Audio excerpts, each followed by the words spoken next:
দেখো, গ্লোব সিনেমাটা তো একটা ঐতিহ্যবাহী একটা সিনেমা হল ছিল আমাদের কলকাতাতে। এটা অনেক দিন বন্ধ হয়ে গেছিলো। তো অনেক দিন মানে অনেক বছর বাদে আমরা আবার নতুন করে এটাকে চালু করার চেষ্টা করছি, এবং আগামী সপ্তাহ থেকে এটা চালু হয়ে যাবে। দেখতেই পাচ্ছ এখন কাজ চলছে, একদম লাস্ট স্টেজ।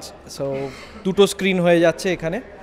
আগে একটা সিঙ্গেল স্ক্রিন ছিল যেখানে ইংলিশ সিনেমা চলতো প্রচুর। সো এখন এখানে আমরা সব রকম ভাষার সিনেমা চালাবো, এবং 11.1 সাউন্ড আছে, এবং 2K লাগানো আছে। তো ইংলিশও চলবে, বাংলা চলবে, সব রকম ভাষার সিনেমাই এখানে আমরা চালাবো।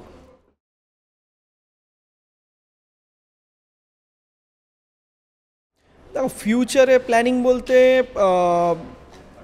দেখো, সিনেমা হলটা জাস্ট স্টার্ট করছি, দুটো স্ক্রিন এখন আপাতত করেছি। তো লেটস সি আমরা কীরকম রেসপন্স পাই, তার উপরে অনেকটা ডিপেন্ড করছে।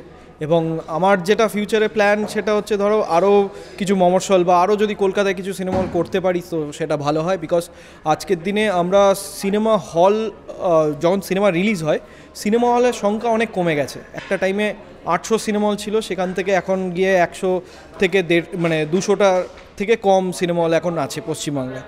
তো আমার মনে হয় আরও যদি সিনেমা হল করতে পারি তো সেটা ভালোই হবে, এবং সেটা আমাদের বাংলা সিনেমার জন্য ভালো হবে।